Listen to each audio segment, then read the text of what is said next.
Hey, creators, welcome back to the Almost Creative Podcast. Today, I am joined by an awesome artist and actually a friend of probably over 10 years, Tom. Tom, welcome to the podcast. Thanks for having me, man. Yeah, How are yeah. you?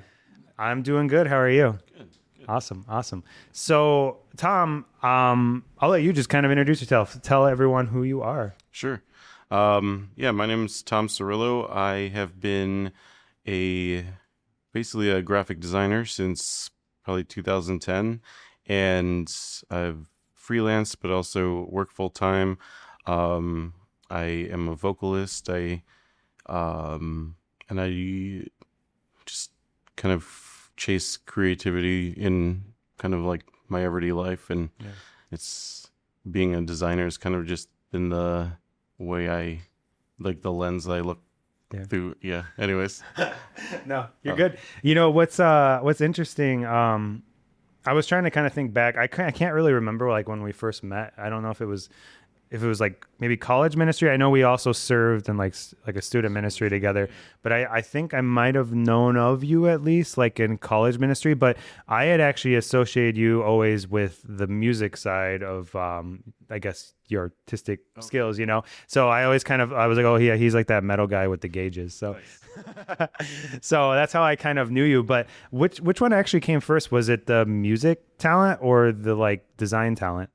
Um, Probably the music, but Yeah. not by a lot, because I've always wanted to do music since I was a little kid, and I really started pursuing that in college. But so I started doing design in high school, so it was kind of I started like actively um, pursuing the music in college, I guess. So it's kind of hard to Yeah. know exactly which one came first, but Yeah. they kind of went like toe in toe, I Yeah. guess. Yeah. Yeah. Speak on that a little bit more. Like, how do they kind of coexist together?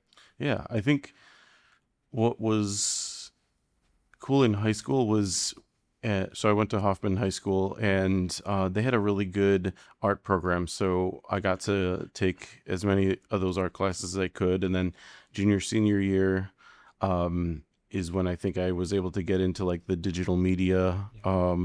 And I just really like fell in love with, anything that was design and video editing and those things. But especially when you're video editing, you add music to it, and I thought that was a cool opportunity to kind of use some of like the metal and stuff that I liked to add those to little like recap videos and whatnot. So I used to go to local, well, I say used to, I still go to like local metal shows, and I used to have this little portable HD camera, and I would just like take little recap videos Yeah. at these shows. And I liked taking, some of the metal songs that I liked and like putting those to those. And it's funny to look back at those like Yeah. 10, 15 years ago, like now. And I'm glad that I got some of that footage. But I think the design stuff, I just kind of wanted to do album art and logos for bands. And I even remember like being a little kid, like looking at billboards and like package design, like before I even really knew that was like a job, Yeah. you know? So yeah, I think that both have always kind of just been a big part of my life Yeah. growing up. Yeah. Yeah. What do you think about that the design world has kind of spoke to you over the years, like especially when you're just kind of starting out and starting to kind of like experiment with it? What stood out the most? Um, I liked that it had, um, you could kind of like cater it towards what the purpose of it was. There was like a feeling behind it where um, you knew something was of a certain quality, or it kind of brought some organization to like chaos. Like, hey, there's like a lot of text on this package or this page or slides or anything that needs to be designed, and finding ways to like balance that, and just have somewhat of um, the like put finding ways to like put those pieces together in an interesting way, was always Yeah. was always fun, and kind of um, I felt like it had enough boundary that I could work in that like sandbox Yeah. without feeling like overwhelmed. Where Yeah. like when I studied like a bit of like fine art, I find that was a little more difficult because it was a little more ambiguous. Hmm. But I liked how design had it took an artistic angle but had structure to it. Yeah. And so yeah, I think that was always something really interesting. Yeah. And What you could I kind of measure it, you know what I mean, in Yeah, some yeah. ways. What I always thought, because going to college, we had to kind of pick up a lot of different attributes. Because like I was studying special effects and motion graphics, but like to do motion graphics, you need the graphics part of it, like the design part of it. You Mhm. need to know how to design stuff to then animate. And it was always like kind of intriguing because it is kind of an open canvas, Yeah.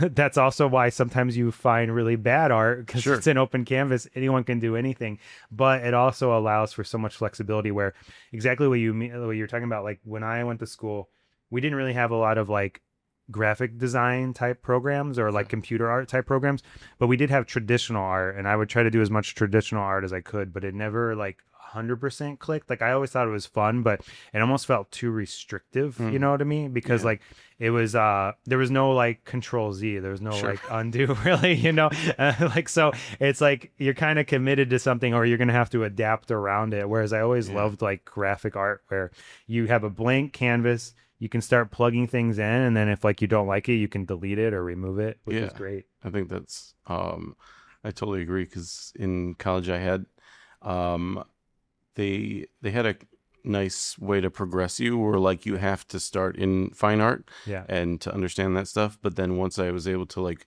get into the classes where I would use my computer, I was like, oh man, I wish I could have done this in like the drawing parts, because this Yeah. is I messed up that stroke and now it's all Yeah. kind of ruined where I Yeah. have to like undo something with adding more paint or moving something around it. Yeah. Yeah, like you said.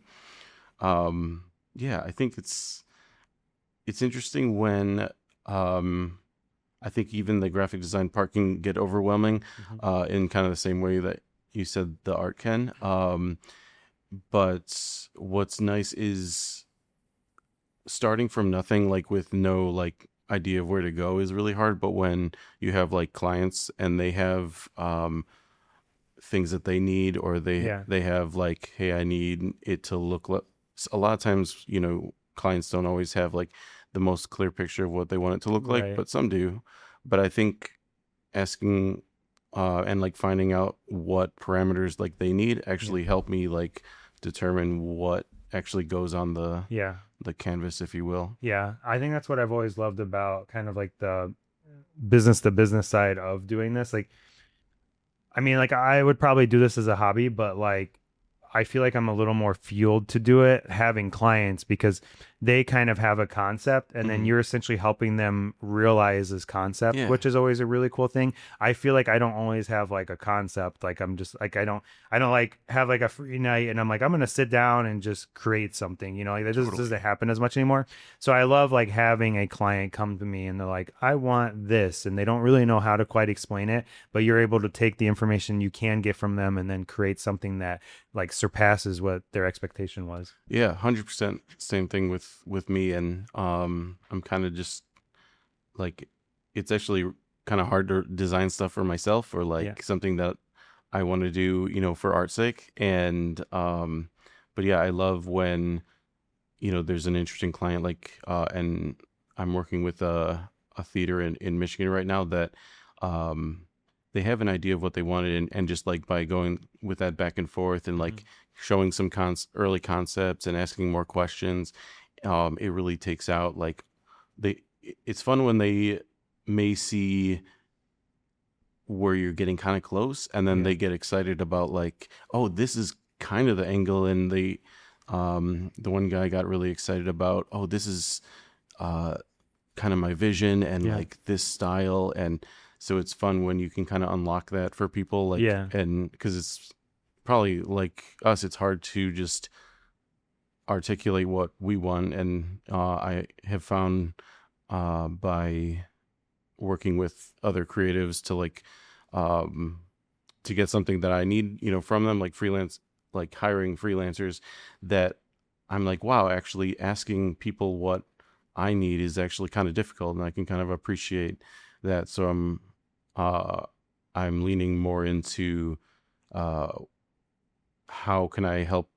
my client like get to, the vision that Right. they have, but like we kind of need to help them bring that to life. Yeah. I think that's cool. Yeah. So What was the first time someone paid you to do a mm. graphic design job? I don't know.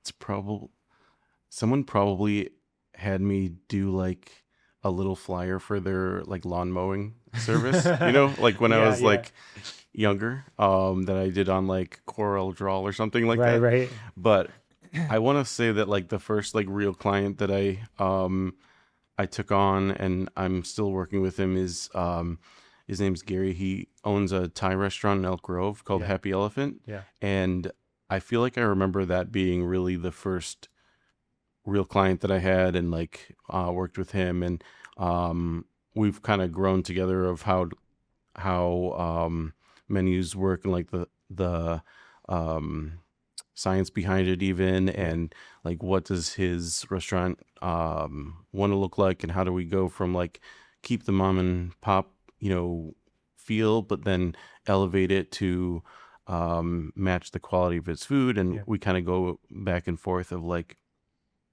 uh because he's got like a cartoon elephant as Yeah. his logo, and it's really memorable. But then how do we keep that away from becoming something that looks like it's a franchise? Because I Right. think the um, the real appeal of especially now his restaurant is that it is like a mom and pop. It's literally just Mhm. him and his wife that work there and Yeah. make like really good food. So yeah, that's probably my Yeah, first that's one. cool. I remember you doing that one actually too. Yeah.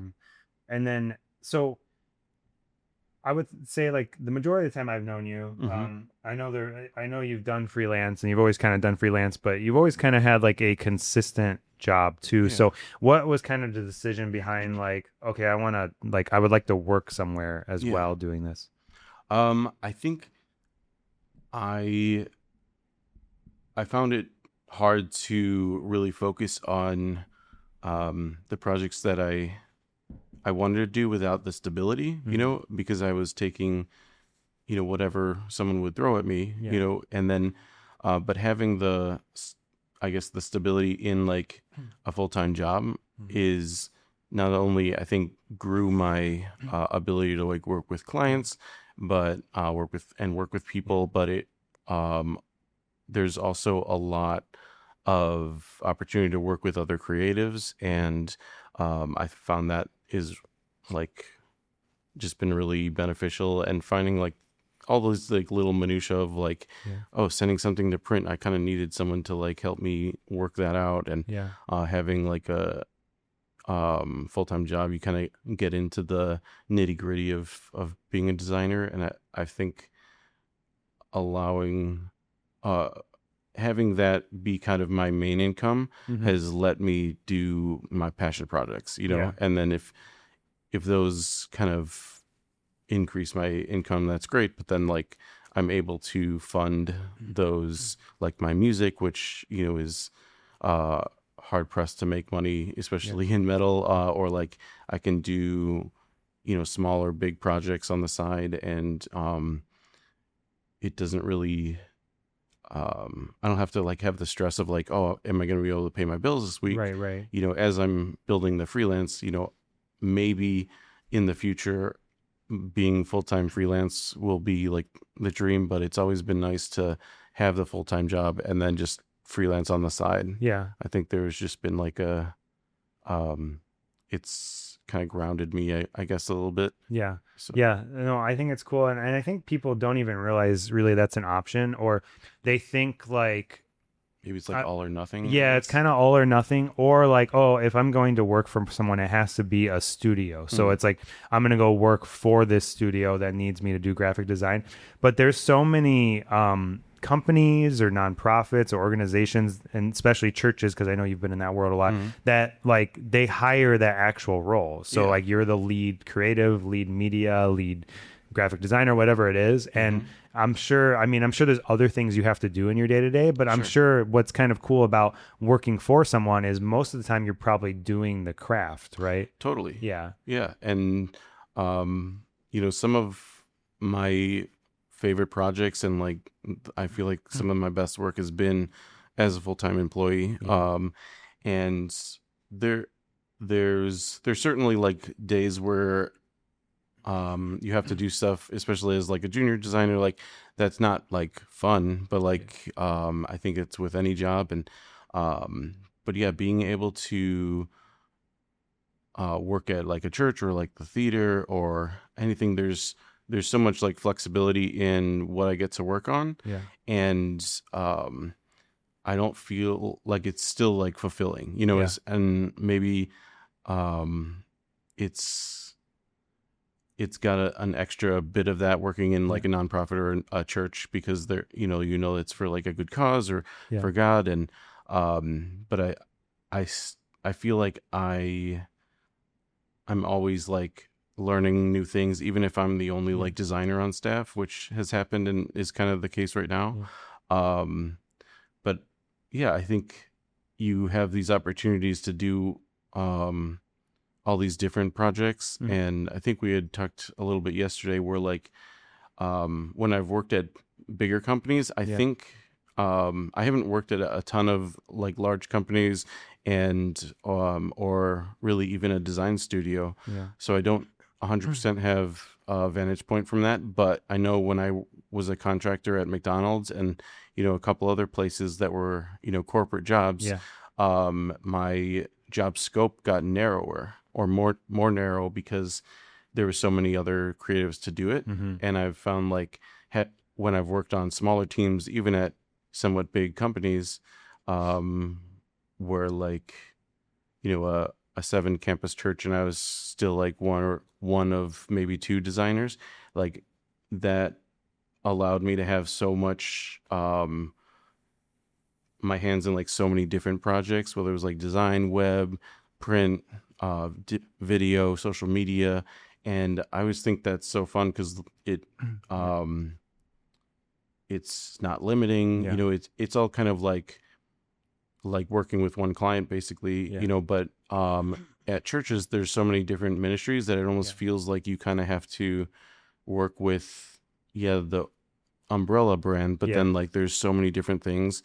And like when we were doing student ministry, making the themes or like that for summer camp or like Yeah. the sermon series for the students, like there wasn't a lot of it.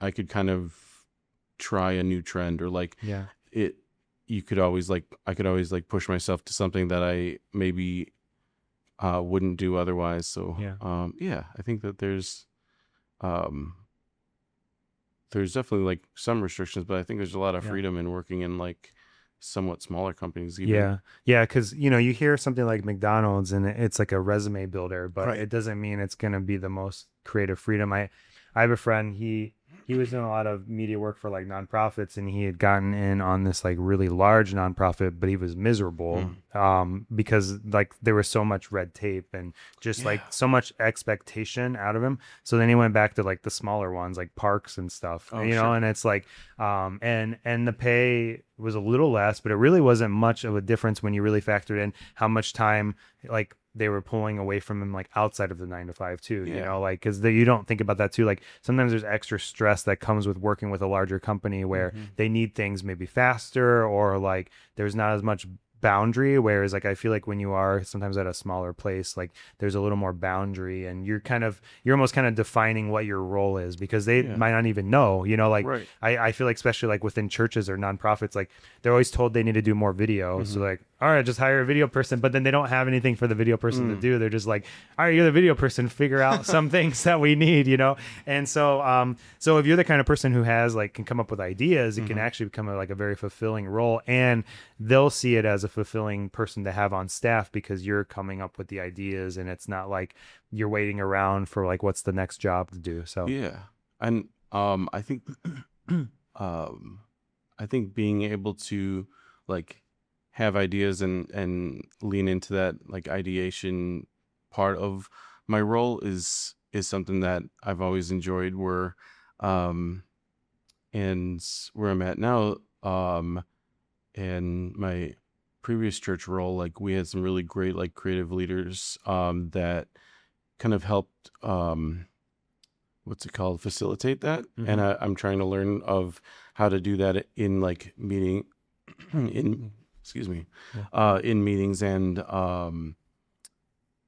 like just fleshing out those ideas, and from what's possible. And I love kind of going through a process that uh they've kind of modeled, where you kind of throw everything at the wall, and then yeah, so it's not just you coming up with the ideas as one of the creatives on staff, but it's fun to kind of, even if there's someone who that's not 100% their role, like they still have ideas, they've maybe been there longer than you have, yeah, and have like valuable insight into what they want to see. And it's fun to just kind of, I guess, like bounce ideas off of people, yeah, and get to what make a project happen. yeah. Yeah. So That's awesome. Have you ever felt because so you said you kind of started around 2010, right? mhm. Um, have you ever felt the pressure to start your own business? I have, because my dad and my brother are both kind of on that path. Like, Hmm. my dad my whole life has like not had a job, and has always been had his own business. Yeah. And so he actually ran like a mobile DJ business when I was a little kid. And then he did like wedding videos and stuff, kind Yeah. of like what you do. And um then he does like voiceover work for Hmm. commercials and Yeah. audiobooks. And so he's kind of just like always had that full-time side hustle, if you will. And then my brother is kind of the same way, where he just takes contract jobs, and Yeah. he works in like the film industry. And so I felt the pressure, and I've sometimes been like, what would it look like if I just put as much energy into that I put into like my full-time role into something of my own. Yeah.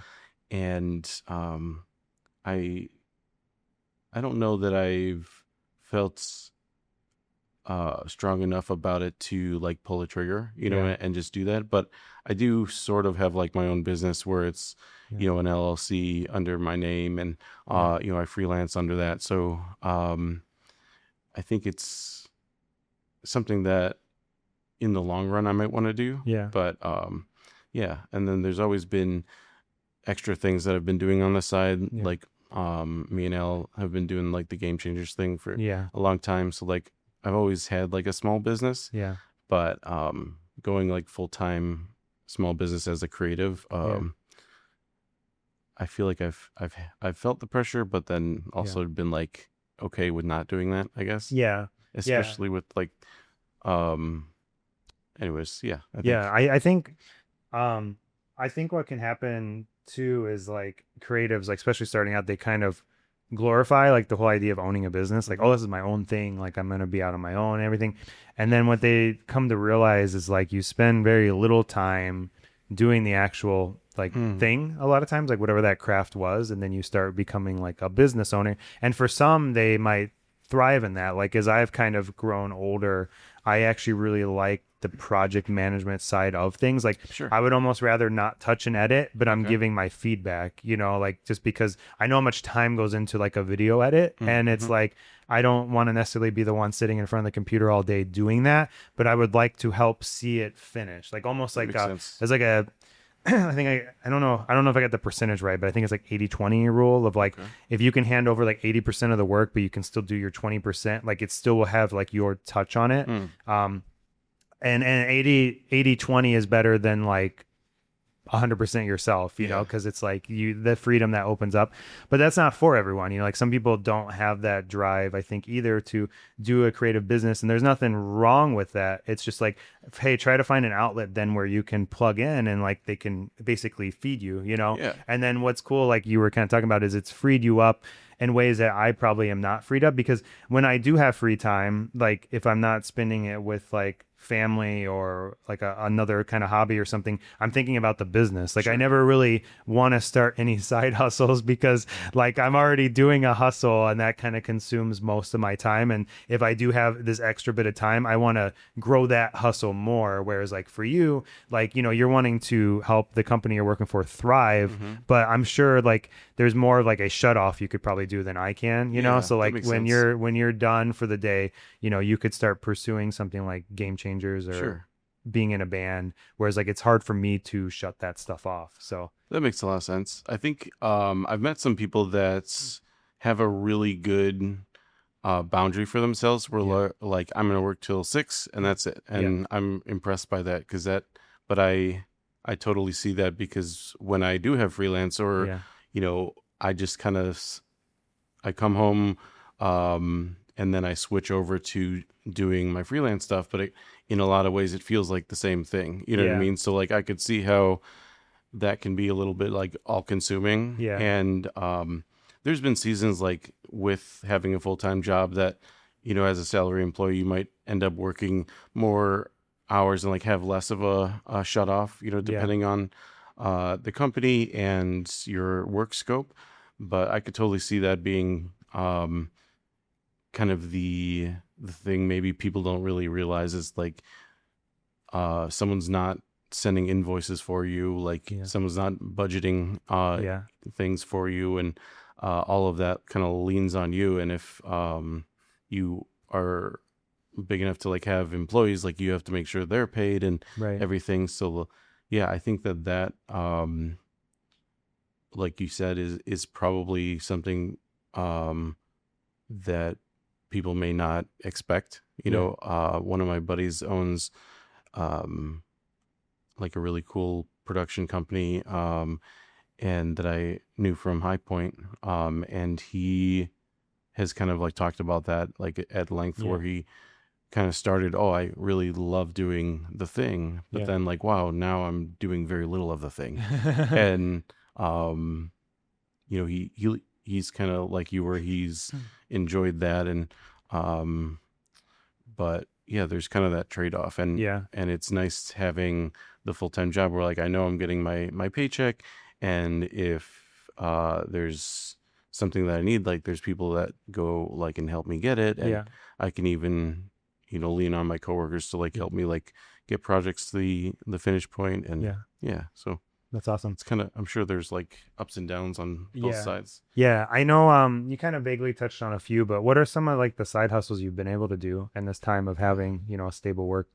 Yeah, I feel like my creative output is so random. Like I was thinking about that, Yeah. yesterday and coming here today is, so my brother and I have been doing the game changers like we Yeah. mentioned, about that. So like right now we were doing like custom controllers. He was painting amiibo Yeah. and People are gonna be like, "Did you just say amoeba?" The oh yeah, people that don't know what an amiibo is. amiibo. Yeah, the things that, came out like for like the Wii U and the Switch and everything. So that's kind of changed. And we used to go to like conventions, and I would make some design art and give us somewhat of a brand. But then while I was doing that, I have back in like 2010 actually, I started a clothing line called Vicious Apparel Yeah. that I ran for a number of years. I'm actually trying to like reboot that, Yeah. and I think now is an interesting time because people have actually had nostalgia for it, which feels weird that we're like Yeah. old enough that was 15 years ago. Yeah. So I'm trying to lean into like what was important about that. And what's nice is I never really wanted it to be about like making money, but rather Yeah. like being in like the scene Yeah. and building that community. And then I just happen to have shirts, and I want to lean into that more because I don't need it to make money Yeah. anymore, like more than ever. You know what I Yeah. mean? Yeah. So that's one of the things that I'm working on right now is, but then, yeah, like you said, the bands, I'd tried starting bands and like been in some bands here and there throughout like high school and not high school, college, and in my 20s. And then I was in one for 5 or 6 years, and played shows and everything. But what was cool with that was I was designing like all of our look and merch Hmm. and flyers for shows Yeah. sometimes. So that's been a really cool, like, I guess, side hustle, if you will. Yeah. And right now I'm building another band and trying out for another one. And it's cool to kind of see how much I can push those projects forward. Yeah. Because a lot of it just like kind of, like you with your business is like all of it starts and ends with you. Right. You get out of it sometimes what you put into it, and I feel like that's like cliche, but right now um nothing's really off the ground, so Right. getting it past the starting point is tough, but then Yeah. I feel like I'm enjoying the challenge of doing that. But Yeah. I don't know if I've had any other, I guess, side quests, if you will, Yeah. or Yeah. Yeah. like side hustles. What's the most random one? Yeah, I was working with my dad for a little bit doing grease traps for like restaurants, because there was just like a season where like You can't get it more um creative than that. yeah, that was a weird like time where like I think that was probably like around like 2008 when like things were just a little rough, Yeah. and we would just go to restaurants and like clean out grease traps, and it was really gross. But like, that was like a side hustle, if you will, because Yeah. I had my like um high school job or whatever at the Yeah. time, but or college job. But yeah, I think that was the most random one. But I've definitely taken on like clients that have been not something that you might expect, and worked on projects that don't really overlap, and Yeah. so some of those can be kind of random, but Yeah. it's nice that really it's the same process, and Yeah. the same programs and same like theory behind everything, Yeah. and it's fun to kind of dabble in different industries like that, Yeah. so That's that's awesome. that's something that someone pointed out in an interview, like the interview for my job now. They were surprised by how many random, I guess not random, but like a Yeah. diverse set of industries that I've Yeah. touched in, where like I've worked in churches and nonprofits, Yeah. like you said. I worked in restaurants. I worked in healthcare. And this is all design stuff. I've done what's it called, like fireworks. Yeah. Let's what I'm sure there's some others that I haven't really dimensioned, like theater, Yeah. and even like a little bit in like the beauty industry. Yeah. So it's fun to kind of jump into those different industries, and Yeah. kind of like see what I can make of it. And even like the music industry is Yeah. so much different to like design for, Yeah. because like it's a totally different style, and Yeah. I think it's easy to go into like super grungy, but like Yeah. there's as wide a range as you could get in any other Yeah. industry. You can do that in music and merch and Yeah. album art. So it's yeah, I think it's just, That's cool. yeah. That's cool. The last thing I want to leave with, because I feel like nowadays you can't mention graphic design without AI, Sure. because I think out of all the arts, Hmm. like graphic design is one that's probably been hit like one of the hardest by AI, and AI, people fearing that AI is going to take graphic designer jobs and stuff. So I love to hear like your input on that, since Yeah. you're in the industry doing it. Yeah. I I want to be careful of what I say so I don't get like chastised by other I didn't even designers. bring No, I this know. one up, but I'm like thinking, I'm like, oh yeah, let's do a hot topic Yeah. here. So But no, I think it's such an interesting thing to explore, and I feel like I've been on top of it since it was like mumbles on like Reddit and yeah, like, hey, this is coming, and I feel like I've tried to keep up with it pretty aggressively. yeah, So I've definitely had like long nights where I'm like, yeah, what is my job even anymore? yeah, If this can do something um, as good, if not better, yeah, like at least in like first concept, and how do I use it without like uh I guess disrespecting my craft or right, like right, undercutting my client, you know? And I think I've gone in stages where I use it like heavily and more or less so you end up with, well, most of that was AI, and I added some typography to it and yeah, maybe tweaked some stuff in Photoshop and then handed it off. But then there's other times where I'm like, I want to put more craft into yeah, this, and maybe it helps me um, flesh out an idea, but yeah, it's never the main subject. yeah, Some I even got like flack one time online for using it in a space where having that handmade side of things is really important yeah, and kind of like the last frontier of that.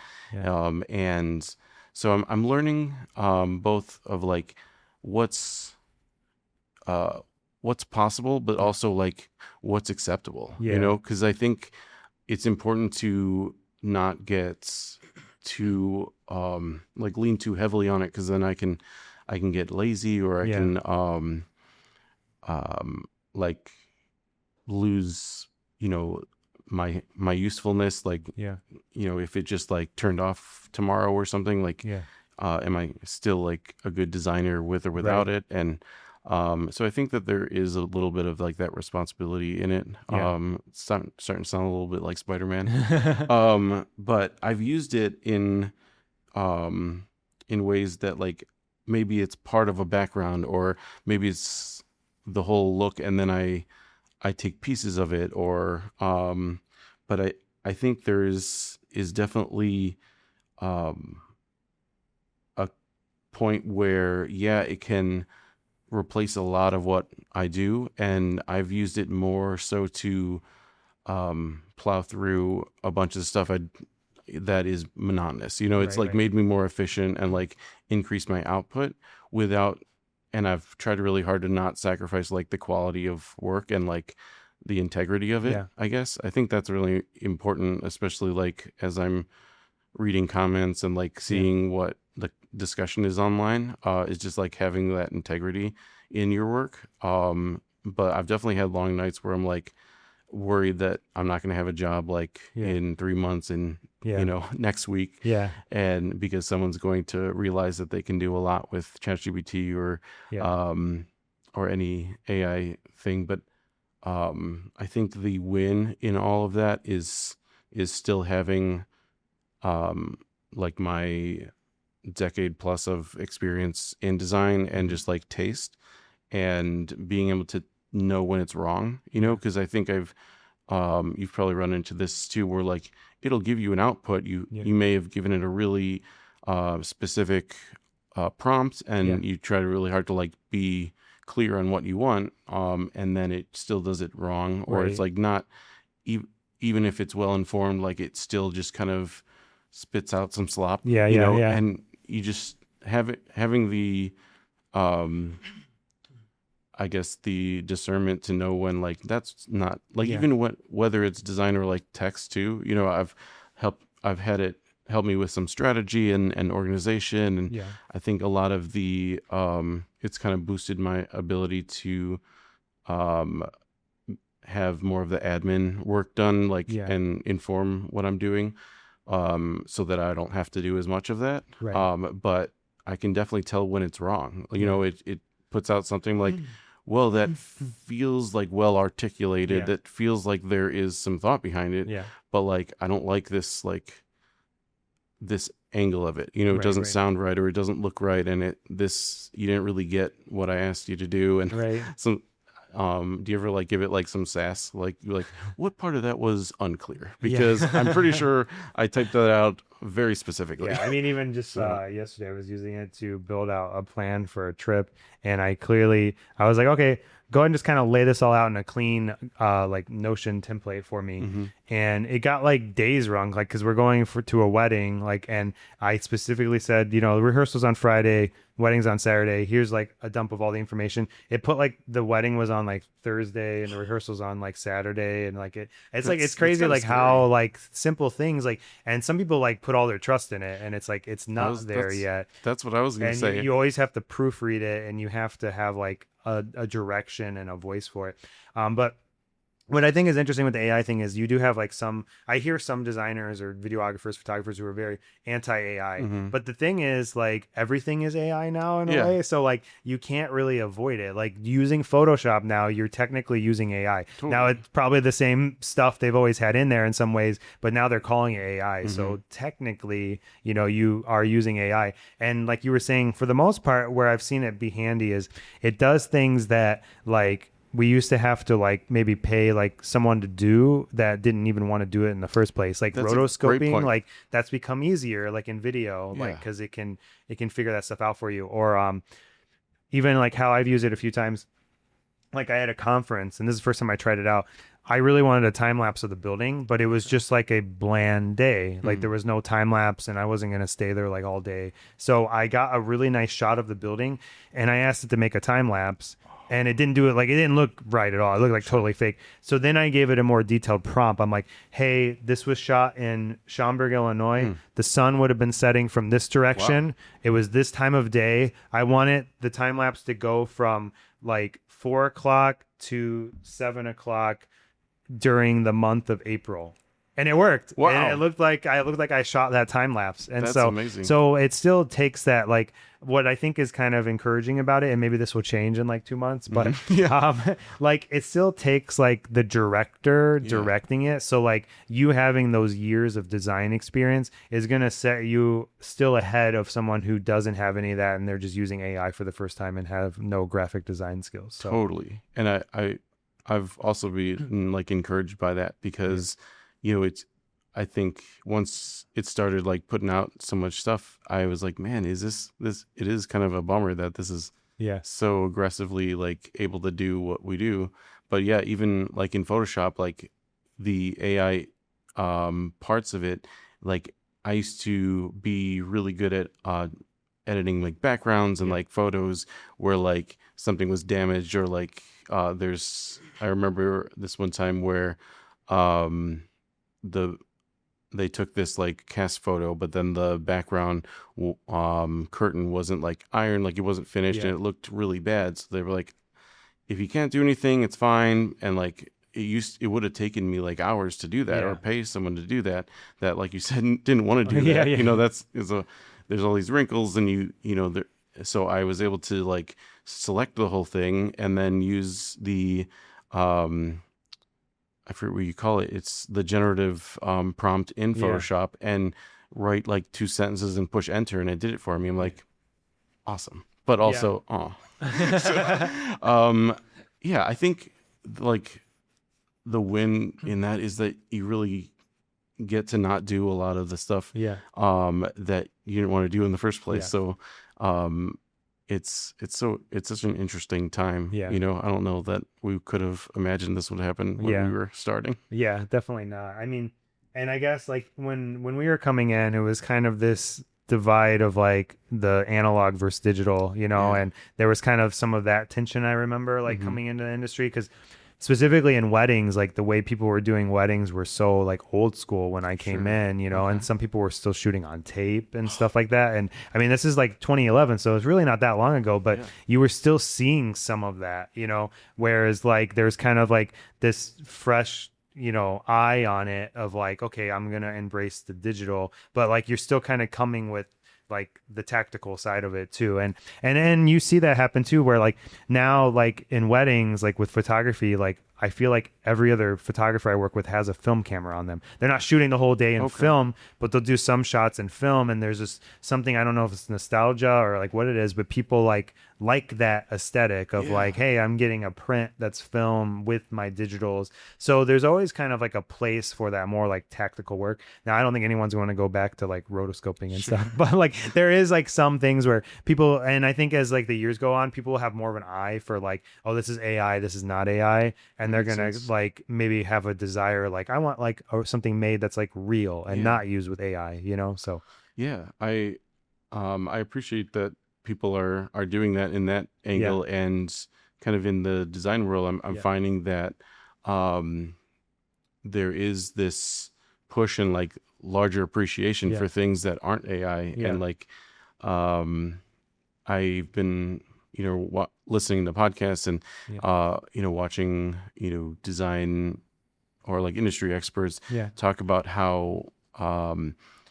analog seems to be a premium now, yeah, or is becoming one, because you see so much stuff that's like so polished, right, that um, I even saw yesterday that 2026 like design trend is um, what you might see like your 5-year-old kid drawing hmm, be the type and the illustration on like um, a new soda or something, like, yeah, or a yeah, new like package for something.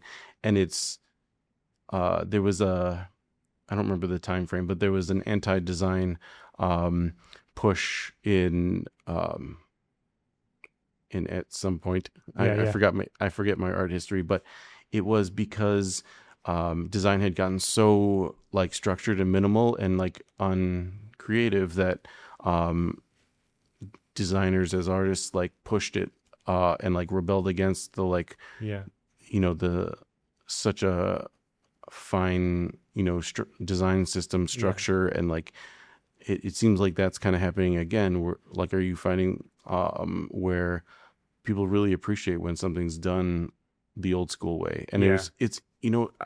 I'm curious what you think about this. Is like Apple had that commercial where they showed that they, instead of having their logo with like the rainbow kind of Yeah.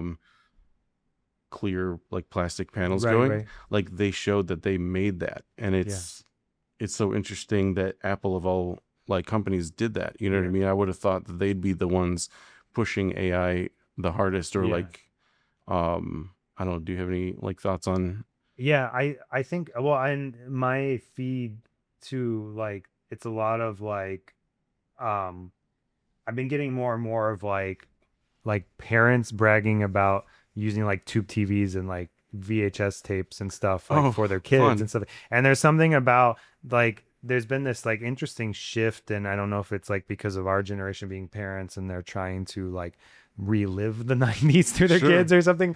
But it is interesting, like there has kind of been this comeback of like because we've become like so over polluted with like digital clean media, like people want to go back to more like physical tangible stuff. Like I was even hearing, I don't remember the data on it, but like flyers are like performing better than like email I've heard that because too. like So we get so much interesting. email now and we're just numb to it, and it's the Yeah. same thing every day, whereas like getting something in the mail is like not as common, you know, Mm-hmm. especially if it's done right, like it's Yeah. like clean and it's not just like an envelope, you know, that looks suspicious. It's like if it's, you know, something clean or a flyer or something, people will sometimes, I mean, they'll still probably throw it away, but Sure. like you kind of catch their attention longer than like an email would now because there's Yeah. just something unique about it, even though what probably like 10 years ago they were telling us that like print media was dead and Yeah. like it doesn't Seriously. exist anymore. So are these swings I feel like that happen in marketing, and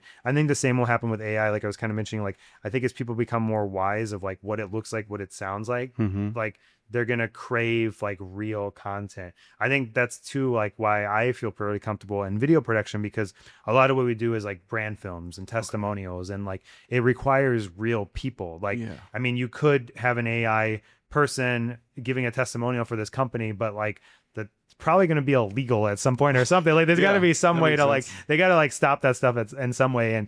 And I see it specifically in like real estate. Like Mm. for whatever reason, like real estate videos have become like AI slop, Oh and no. it's like and people are already kind of like becoming annoyed with that. And then you see like there'll be like some guy who will do like a cinematic like real estate video, Oh, or even sure. like Chris did one for like an agent not too long ago. And it kind of like catches people's attention more. Like it's something that became like not cool like Mm, 5 years ago, because like we were doing a lot of those like more like lifestyle, clean, cinematic real estate videos. And yeah. then all this like AI junk showed up where they were like making the house look like it landed on the lot and all this Oh, like yeah. stupid stuff. And that became the trend. But now people are getting sick of that. So now when they see like, oh, this is just cleanly shot Yeah. and there's no AI, they're like, this is kind of cool, you know? So That's so it cool. is interesting. Like I do think like oversaturation can change things. So if we start becoming very oversaturated with AI Hmm. slop, people are gonna be like, I just want to see like a real video, you Yeah. know? I feel like this same seems to be true with like, you know, I'm like a big superhero movie fan, Yeah. and like, it's gotten so CGI Yeah. that It's the like, same kind of thing. Yeah. yeah, something that I didn't, like, I really appreciate is when you see like, wow, that was real sets. And Yeah. you know, I feel like online the Ant-Man and the Quantum Media Yeah. one is like the worst offender of like, Yeah. put some guys in a studio that's Yeah. like all green screen, Yeah. right? But then you see something like, I was watching Yellowstone and I was like, Yeah. man, that's like beautiful, Yeah. because like the contrast of something that's real is just Yeah. so palpable, you Yeah, know? that's why I've always appreciated like Christopher Nolan. Like he's very Yeah, practical. Like even I heard an interview about like the Odyssey, and like it's all filmed on like an IMAX camera, that's and like cool. they used to not do that because they're so loud, but they found like some enclosure for it so they could Oh, film the whole thing on IMAX. And it's kind of like what we were talking about, where it's like he doesn't need to do that, but there's some kind of cool aesthetic to that, and it yeah. almost kind of maybe makes the team a better team. Like the actors are working harder, the filmmakers working harder, and then in the end, I mean, the movie's not out, so we don't know, but you kind of assume like because it's harder work, it almost becomes a better product. Yeah, Yeah. I think that's a really great like way to say that. Yeah. That makes sense. Yeah. I think what I remember being really cool and almost nostalgia for it was when I went to school. Like I went to the American Academy of Art, which Yeah. sadly has closed. But like it's been around for like a really long time, and they were meticulous about keeping things so analog. Like Yeah. I studied photography there for a little bit on film. I never used a digital camera. I When we did figure drawing, we had these like really old school benches that probably have been the exact same. We had a easel and you know, clamped on a piece of paper and used like a pencil as like measuring tools to Yeah. like get, you know, track the face and everything, and or the subjects. And even like when I started doing typography, they were like, this is a letterpress. Yeah. Like Yeah. literally take the letters and align them the way that you want. And we're gonna, you know, actually use ink and press this. And getting back to those like real tangible ways is so cool. And I am really thankful that at Paramount, Hmm. or which was my last job, I was working with um, my good friend Bridget, who is my boss, and she had been doing it for so much longer than I am. You know, if I've been doing it for 10 years, she might have been doing it for 30. Yeah. And like the amount of wisdom I was able to like get from her from just years and years in print was like so valuable. And I think of even like 6 years ago, like Yeah. before COVID, like we used to do a bunch of print stuff at High Point, Yeah. and that was kind of my bread and butter. So like Yeah. changing over to like pure digital, I remember even like looking, you know, talking to some people that was more of their job, or like Yeah. trying to like change over from church world into like corporate, of like, wow, you don't like, you kind of need to know this digital stuff. I was like, Yeah. oh, I guess I'm a little behind on that, because I really love print. You know, I love like the different papers, and I kind of nerd out about that stuff. And so I'm glad that that's kind of coming back, you Yeah. know, and is even from like a marketing standpoint, like you said, is even having more impact because Right. it's like tangible and real. Yeah. And I'm finding at, you know, I work at Heritage Church right now, and we're doing a little bit more of invites and Yeah. that sort of thing again. And it's cool to kind of see how that ebb and flow Yeah. works. But yeah, Yeah.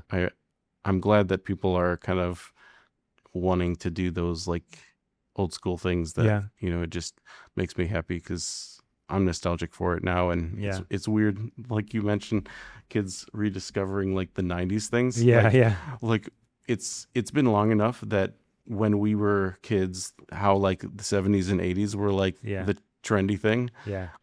that people are nostalgia for what we grew up with. I'm Right. like, oh, we're old. So, that is so total. Anyways, but So, to bring us in for a close, Tom, Yeah. where's the best place for people to connect with you at? yeah, I spend a lot of time on Instagram, so my handle on there is I actually forgot. It's just Tom with 2 M's _ Cirillo, Cirillo. And then I have I'm on LinkedIn, but my portfolio is on Behance, and that one is behance.net / Tom Cirillo 7. And that's where my portfolio is. I've gotten some, freelance clients through that. And and if you want to send me an email, it's just thomas.jcirillo@gmail.com. Awesome. Cool. Yeah. What about Social Security? Do you want to share that too? No. Awesome. Well, Tom, thank you so much for joining me. Yeah, This man. was an awesome conversation. I appreciate your time. And until next time, stay creative.